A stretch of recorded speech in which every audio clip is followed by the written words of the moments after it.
This is the City and Guilds Functional Skills Maths Entry Level 3 Sample Assessment at the airport. And we're going to start off with the non-calculator section.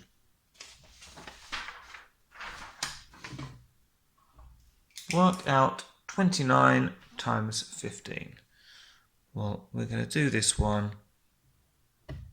using the column method. So we've got 29 on top, 15 below, lining up our units and our tens.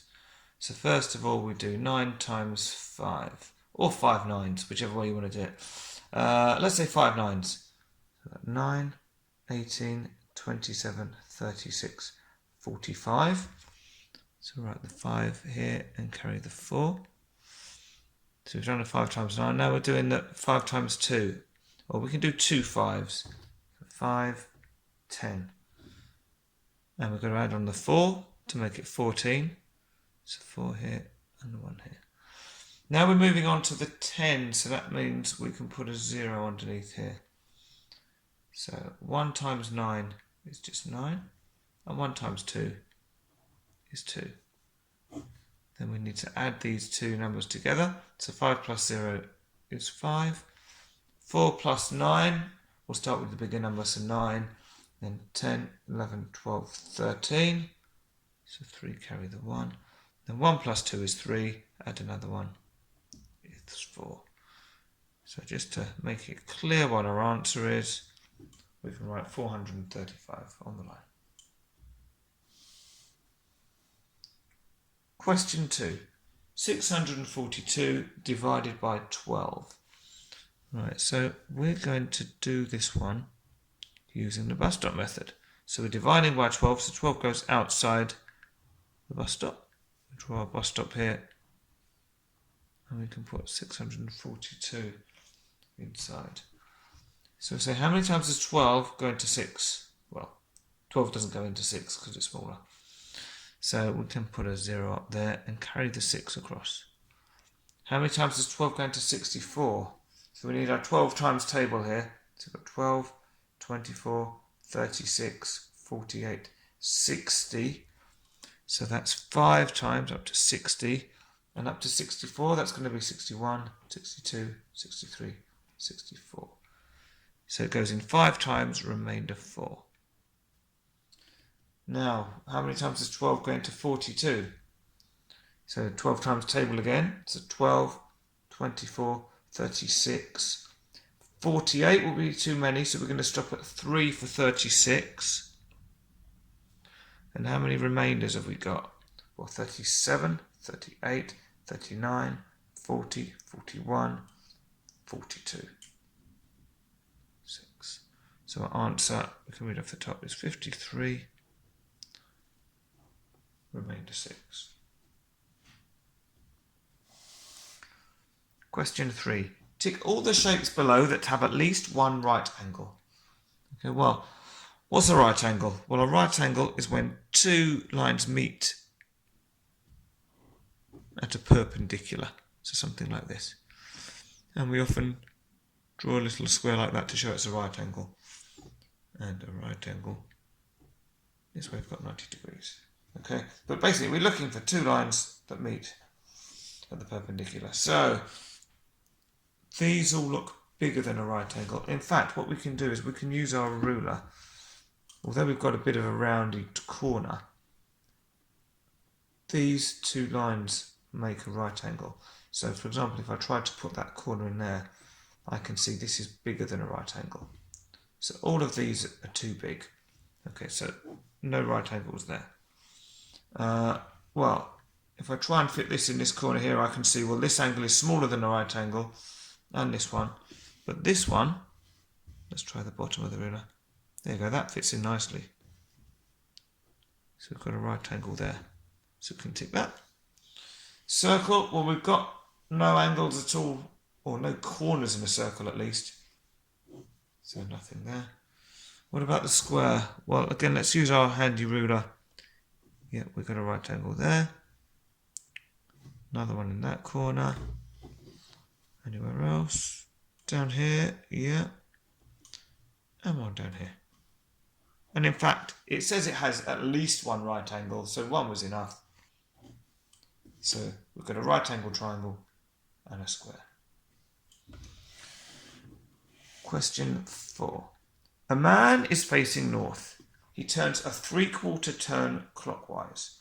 In which direction is he facing now? Well, we've got a compass drawn for us here, or compass directions. So let's try and put the others on. So north we've got going up, opposite to north is south. And then we've just got to work out where east and west is. Now, I always like to remember, never eat shredded wheat, going in a clockwise direction. So never eat, we've already got shredded wheat. Okay, right. So he starts facing north. He makes a 3/4 turn clockwise. So that would be 1/4 to east, 2/4 to south, 3/4. He's now facing west.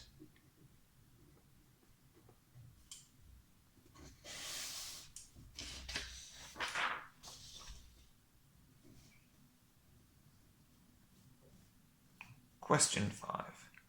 What is the next number in this sequence? Okay. Well, rather than looking at the number as a whole, if we look just at the whole number bits, so 13, 14, 15, we can see the whole number part is just going up by 1 each time. So this one should be 16. Then we're going to have a decimal point. Now the decimal part is going to 0.9, 0.8, 0.7, so we're then going to get 0.6. Question 6. Round 946 to the nearest 10. Well, the 4 is in our tens position, so we look at the digit afterwards, which is a 6. So if it's less than 5, well then that would become a 0, we'd have 940. If it's 5 or more, then we need to increase 1 to this 4 to make it 950. And indeed, it is 5 or more, because it's a 6. So we're going to round it up to the nearest 10, which is 950. Which of these is the highest number? Well, what I like to do for these when I've got decimals is to write them on top of each other, lining up with the hundreds, the tens, the units, the tenths, and even the hundredths.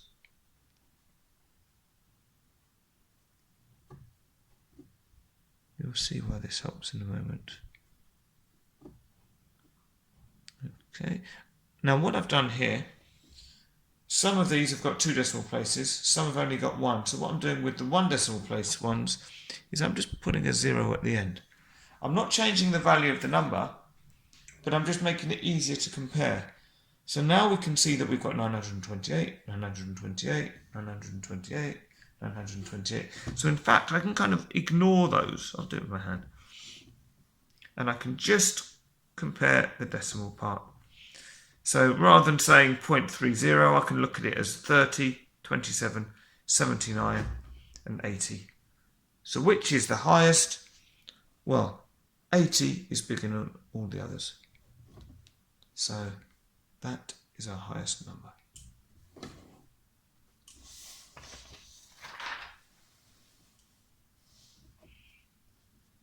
Question 8. Let's move it up so we can see the whole question. Question 8. A supervisor counts the number of departures from an airport in one morning. These are the results. So Glasgow, Paris, Cardiff. All of these are the different departures. And then we've got a table here with some of the airports shown and the frequency. So how many Belfasts, how many Cardiffs. And they ask us to complete the frequency table. So we need to find out how many times we've got Madrid in this table. So let's see, we've got 1, 2, 3, 4, 5. It doesn't matter exactly which order you do it. I was sort of going up and down in a snake. sort of pattern, so long as you do it in some sort of logical order so you don't miss any out. So Paris. Well, now I'll do them in rows. So we've got 1 for Paris, 2 for Paris, 3, 4, 5, and 6 for Paris. Okay, now in fact what I'm going to do, just to check that I haven't missed any, I'm going to add these all up. So 7 and 5 is 12, and 7 is 19, plus 5 is 24, plus 6 is 30, and we've got 1, 2, 3, 4, 5. 1, 2, 3, 4, 5, 6. So 5 times 6. So we've got 30 here, and I've got 30 in total. So that's just a way for me to check. But all we need to do here is count the number of Madrids and the number of Parises. Question 9. A holidaymaker wants a bag to take on a plane. The maximum width for a bag to take on board a plane is 350 millimeters. That's the maximum. Okay, so it can be smaller, but it can't be more. And we've got these different bags here. Which of these bags could be taken on board? So, well, 360 is more than 350, so we can't have that one. 345, that's less than 350, so that's okay. 395, that's too much. And 255, well, that's less than 350. So we could have that one as well. So either of those 2 bags would be fine. But it says which of these bags, so it means we do need to tick more than one and not just select one of them.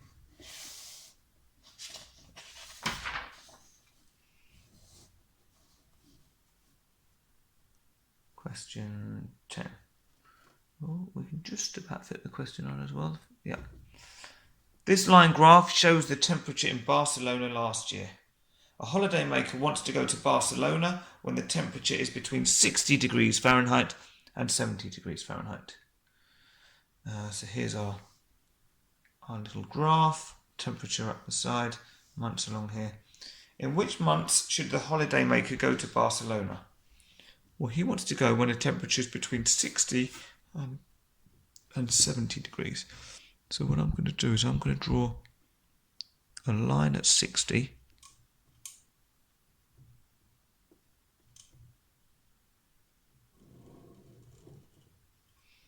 and a line at 70.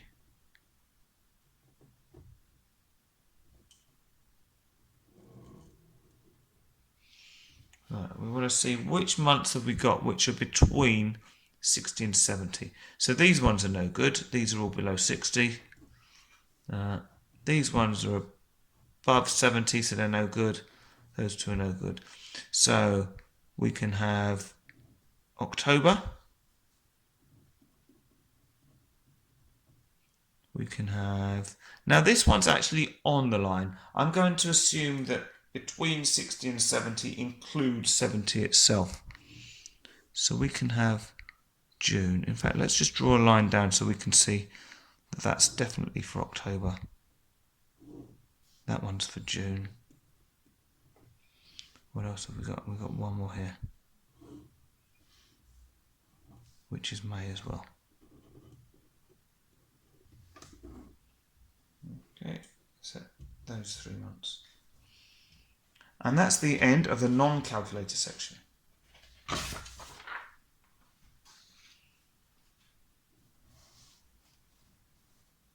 Okay, so we're still on the City and Guilds Functional Skills Maths Entry 3 sample paper.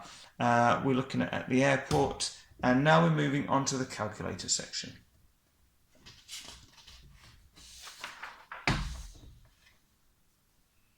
Question 1. What is £967.39 rounded to the nearest 10p? Well, these are the pounds, so the pence are here. So these are my 30s, these are my tenths. So we look at the digit after the tenths. There's a 9, so it's more than 5, so we're going to round the 3 up to a 4. So £967.40.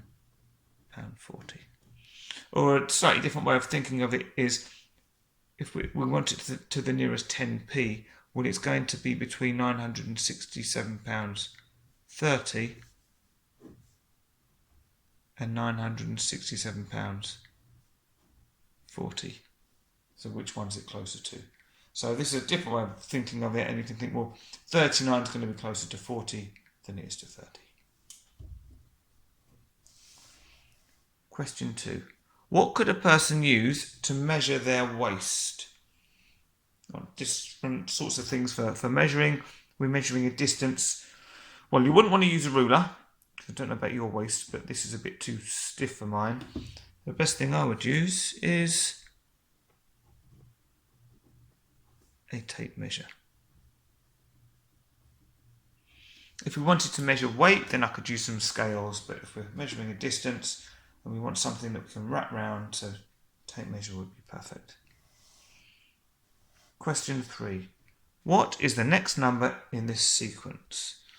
Right, well, I can't see a sort of obvious pattern, so what I'm going to do is I'm going to use my calculator here, and I'm going to try and look at what the difference is between the numbers. So if we have a look at, if we want the difference between the numbers, we need to take the bigger one, take away the smaller one. So I'm looking at the difference between 38 and 57. So 57 minus 38 is 19. So adding 19. So what about the difference between 57 and 76? Well, let's do 76 minus 57. That's also 19. So, to keep the sequence going,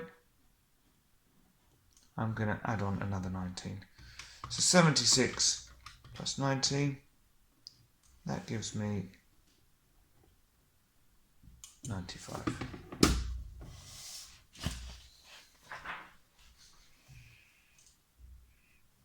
Question 4. A man wants to go on holiday to Spain. He sees these holiday prices. He wants the cheapest holiday. Okay, right. And then, so we've got these 4 different holidays here. It says he uses these vouchers to pay towards the cost of the holiday. So all these ones. How much money does he need to pay? Right, okay. So we can work out the value of the vouchers, but the first thing we need to know is, well, which holiday is he going to go for? So we know how much it costs.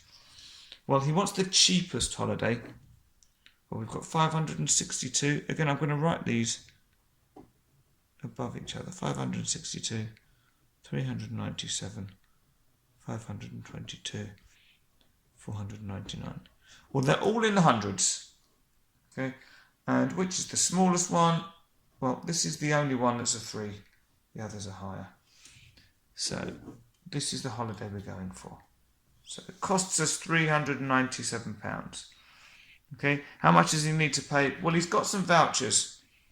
So let's see what the total cost of his, or total value of his vouchers are. So we've got 25 plus another 25 plus 10 plus another 25 plus another 10 and plus another 10. So we can use a calculator for these.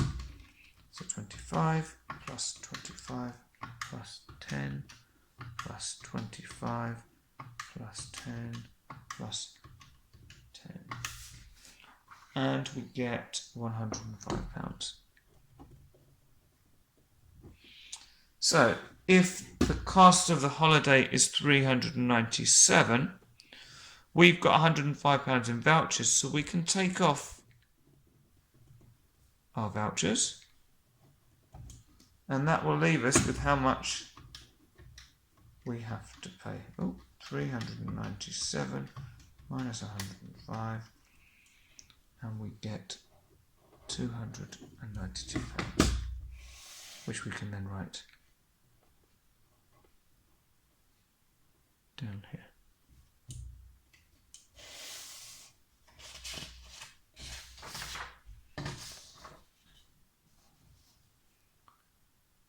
Question 5. The man wants to know if it's cheaper to go to the airport by train or by car. A return train ticket to the airport is £69. Right, let's just underline a return. So that's going there and back. There is 1/3 off the price when the ticket is bought in advance. What will the price of the ticket be if he buys it in advance? So you're working out. So 1/3 off. So what we can do is we can work out 1/3 of 69, which is the same as 1/3 times 69. And to do this on our calculator, the 1/3 means 1 divided by 3. Then we multiply it by the 69 and we get 22. Well, let's round this. Normally you might find your calculator gives you £23 exactly. We got 22.999, because it's money, we'd round it to 2 decimal places, which would be £23. Okay. Now that's 1/3 off, so we need to take that away from 69. So 69 divided by 23. 69. Sorry, not divided by 69 minus 23 leaves us with £46. So we can write it here. Okay, then if we move down to part B, we're told it's 78 miles to and from the airport. So that's in total, I'll take that to and from, yeah. The man's car costs 32p per mile to run. What's the cost to drive to and from the airport? Give units with your answer. So 78 miles, each mile is 32p. So we can do 78 times 32, which on a calculator is nice and straightforward. We get 2,496, and that is in pence, because that is p. So we can keep that as 2496p.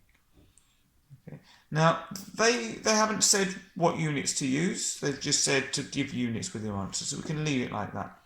What I'm going to do is, if we want to turn it into pounds, because we've got 100 pence in a pound, we can divide it by 100. So I'm just going to put it on here, so we've got it as well. So we know it's £24.96. Okay. Now we've got another part of the question. The man says if he goes by car, he will pay to park his car in car park 5. The car park costs are shown in this table. Okay, well, car park 5 is this one here. Right. The man wants to drive to and from the airport and park his car for a week. What will the cost be? Right, well, we already saw from before that we had £24.96 for driving. Now, if you had it in pence, 2,496, that's fine. But now you'd want to convert it into pounds, because the car park cost is in pounds. So we need to have them in the same units. So if we add on the car park cost,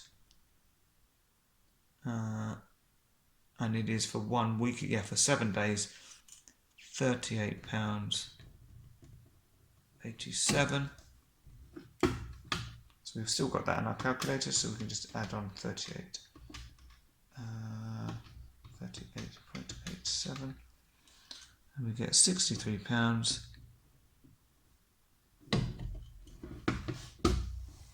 and 83 pence. Okay. Right, now down to here. We're then told, compare the costs of the 2 ways to travel. Right, well, we need to go, well, actually, let's start off with, so drive and park, that's what we've just worked out. That's £63.83. Now the other option was train, and that was, in part A, this value here. So £46.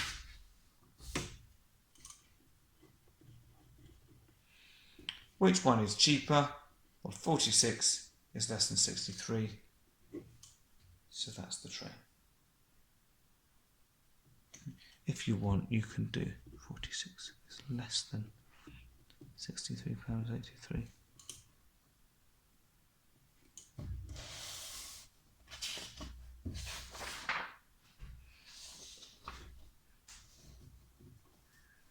Question 6. A holidaymaker wants to take hand luggage on a plane. Her bag is 32 centimetres wide and 18 centimetres deep. She measures the height of her bag. Right, and we've got this tape measure here. Right, well, we've got 46, we've got 47. It's just under 47, somewhere about there. I make that out about somewhere between 46.8 and 46.9. Let's call it 46.8 centimetres. Okay. She checks the size of hand luggage. She finds this information.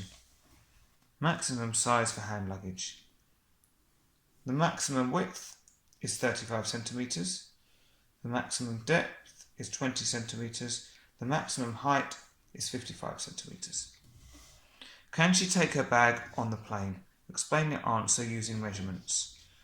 Right, okay, well, if the maximum width is 35 centimetres, her width is 32. So we can say, actually we'll write 32 underneath for now. So this is her measurements. Now it's 18 centimetres deep. So let's write that under the 20. And we measured it from here as 46.8 centimetres. We could even round it to 47. Let's call that 47 centimetres. Okay. Can she take her bag on the plane? Well, let's compare each of the measurements. The maximum it can be is 35. Well, hers is less than 35. So we can say 32. In fact, let's put width. We've got 32 is less than 35. So that's good. Then if we look at depth, her bag is 18 and it can be up to 20 centimetres. So hers is less than that, so that's good. And the last measurement is the height. Well, her bag is 47 and it can be as tall as 55. So again, she's within the limits. So we'd need her to be within all three limits. One or two wouldn't be enough. So good width, good depth, good height. So yes, she can take her bag on the plane.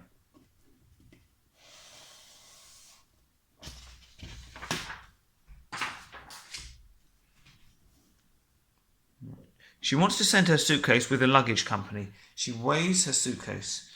And we've got the weight here, 31 kilograms. Luggage company charges. Okay, so for up to 24 kilograms, so that means anything less than 24 kilograms or 24 kilograms exactly, she'd have to pay £32. Up to 30 kilograms, so if it's more than 24 kilograms, but no more than 30 kilograms, she has to pay £35. And if it's over 30 kilograms, she has to pay £35 plus an extra £2.20 for every additional kilogram. So that's every kilogram over 30 kilograms. What will the luggage company charge? Right, well, hers is 31 kilograms, so we know she's definitely in this category, over 30.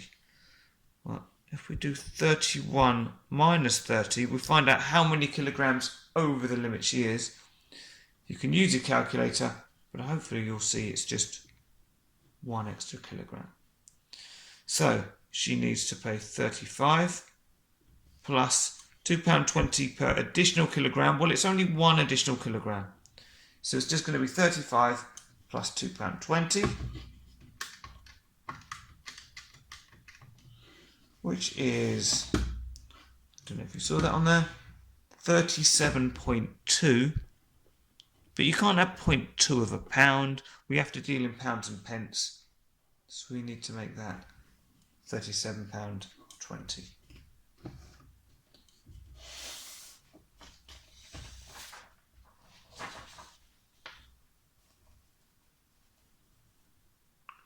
Question 7. A woman goes to the airport in the morning to collect her friend. The clock shows when the plane was due to land. The plane is delayed by 3 hours and 10 minutes. What time is the plane due? Right, well, this is when it was due to land. When it was due. So we've got a little hand on 10, big hand on 1. Remember, each of these sections is worth 5 minutes.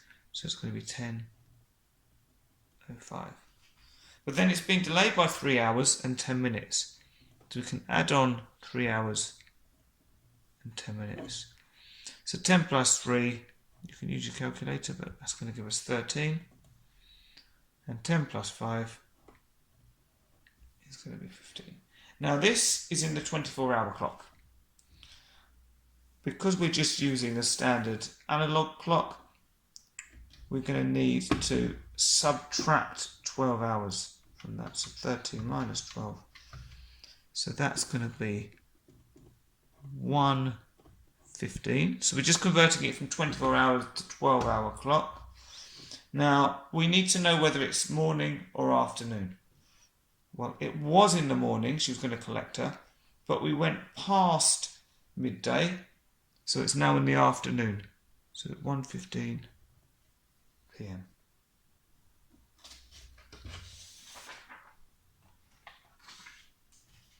The airport has a duty-free shop. An assistant in the shop has been asked to arrange items on display. She puts the biscuit boxes in order of weight. So we've got one that's a kilogram, one that's 150 grams, one that's 396 grams, and one that's 850 grams. Which order should the biscuits be on the shelf? Start with the smallest weight. Well, 3 of these are in grams, but this is in kilograms. But I know that 1 kilogram is 1,000 grams. So I'm going to put this as 1,000 grams. So if I write all my measurements like this,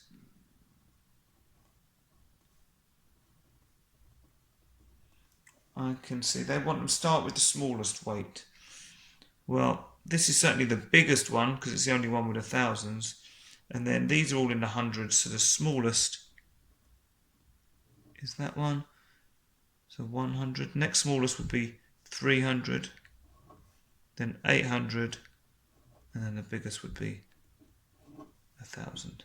So the small, which order should it be? So the smallest one was 150 grams. So it's actually B. Then the next one was 396 grams, which is C. Then the next one was the 850 grams, which is D. And that leaves A. The shop sells bottles of water in the following sizes: 500 millilitres, 1 litre, 330 millilitres, and 750 millilitres. A customer wants the bottle which holds the most water. What size bottle should she choose? So we need to do some more conversions. So these are in millilitres, millilitres, millilitres. This is litres. But I know that 1 litre is 1,000 millilitres. So we can put this as 1,000 ml. And then similarly to what we did with the weights, I'm going to write them above each other, lining up the units, tens, hundreds, and thousands. But we don't have to sort them all. It just says which holds the most water. Well, this is the only number that's in the thousands, so this must be have the biggest capacity, so hold the most water. So we're going to go with 1 litre.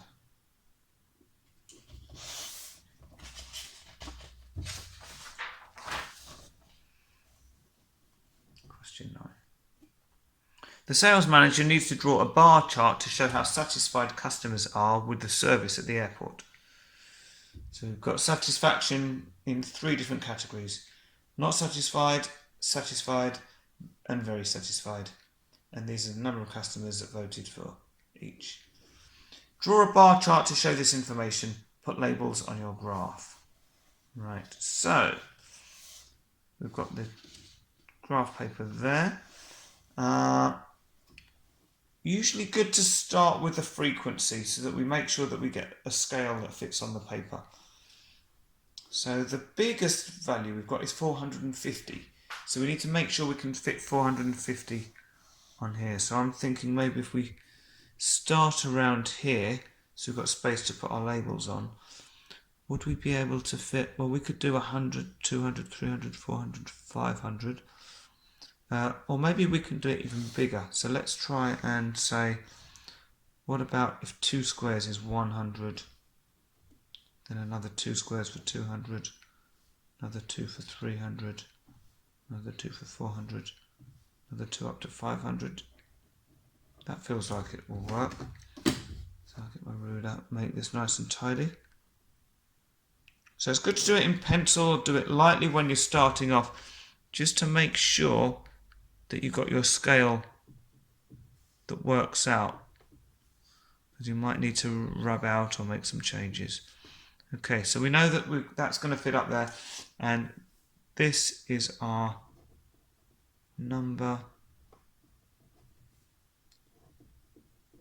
of customers. Okay, now along the bottom we're going to need our different satisfaction categories. We've got 3 of them, so how many squares are we going to give for each one? We want to make them the same for each one. So maybe we could do 1, 2, 3, 4. 1, 2, 3, 4. 2, 3, 4. Yeah, that fits nicely. Sometimes there's a little bit of trial and error, but as long as you're checking and, let's say, you're doing it lightly or in pencil, so that if you need to change it, you can. So these are our categories which are satisfaction, and we've got not satisfied, we've got satisfied, and we've got very satisfied. Now we just need to plot our values. So not satisfied, we've got 150 customers. So we need to go halfway between 100 and 200. 150 is going to be here. And draw a bar straight along. You could do bars that touch or bars that don't touch. I do bars that touch just because it's easier, but it's up to you. Then we've got 300 people for satisfied. So 300's up here, and this is our satisfied section. So we can draw a straight line across the top.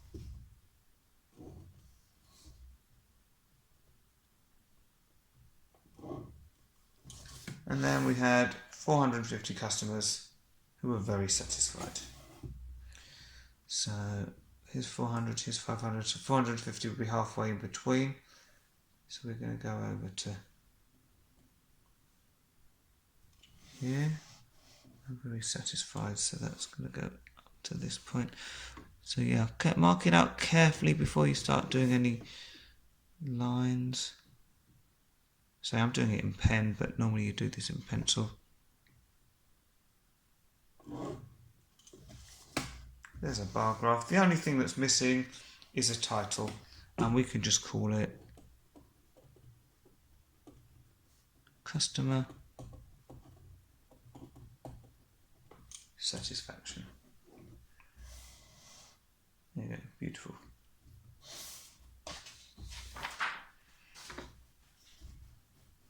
Question 10. The airport has a cafe. Here is the menu. So here we go, we've got starters, we've got snacks, we've got mains, we've got drinks. A customer orders 3 cups of coffee. So 3 cups of coffee, a cheese salad and 2 sausage rolls. How much will the customer pay? Give units with your answer. Right, 3 cups of coffee. Well, here's the coffee. That's 1 cup, so we're going to need 3 of those. So 3 times £4.49, which is...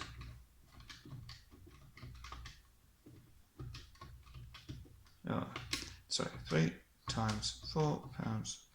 Oh, I'm pressing the wrong button. £4.49, which gives us £13.47.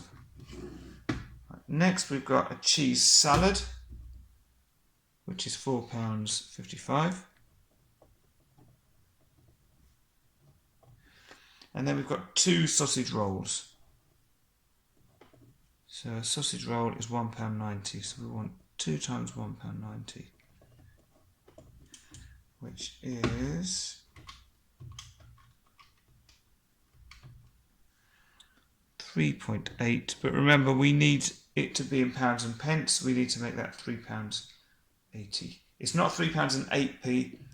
It's £3.08. So that's £3.80. So we just need to add these all up. So £3.80 plus £4.55 plus £13.47. We get a grand total of £21.82. And we can write that in here.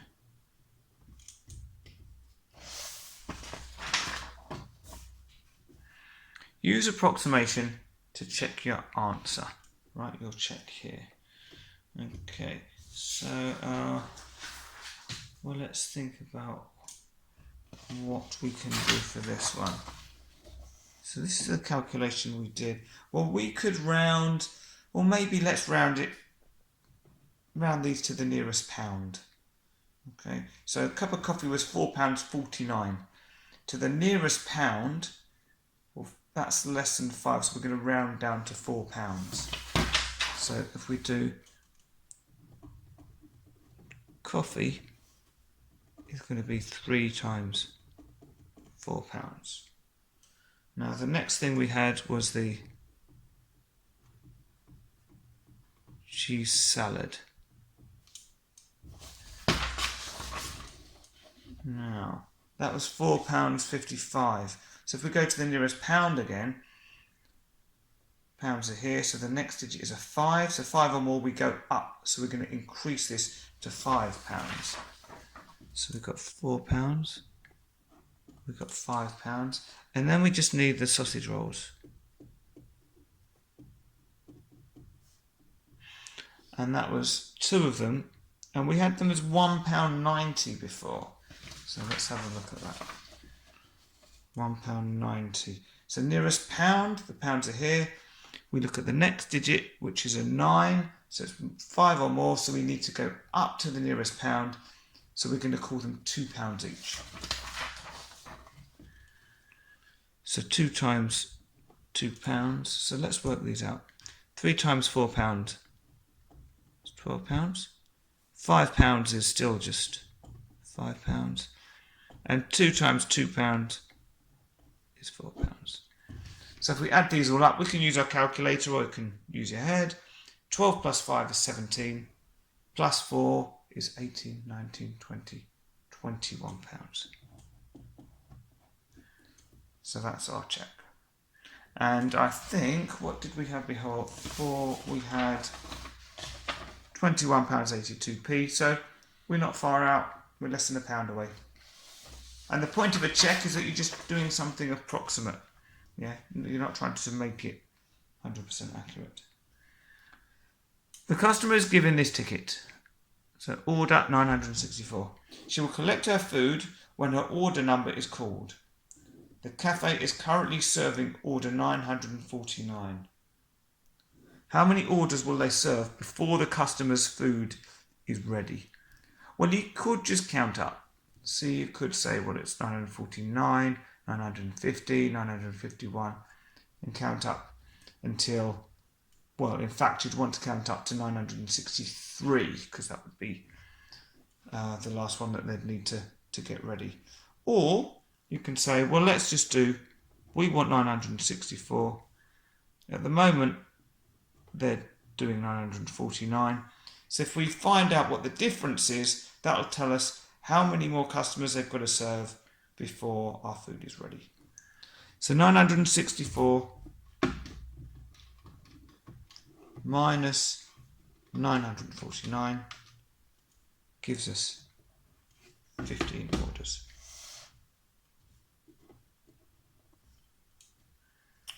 And that's the end of this sample paper. So I hope you found it helpful. There's more videos on my YouTube channel. Best place to look is in the playlists.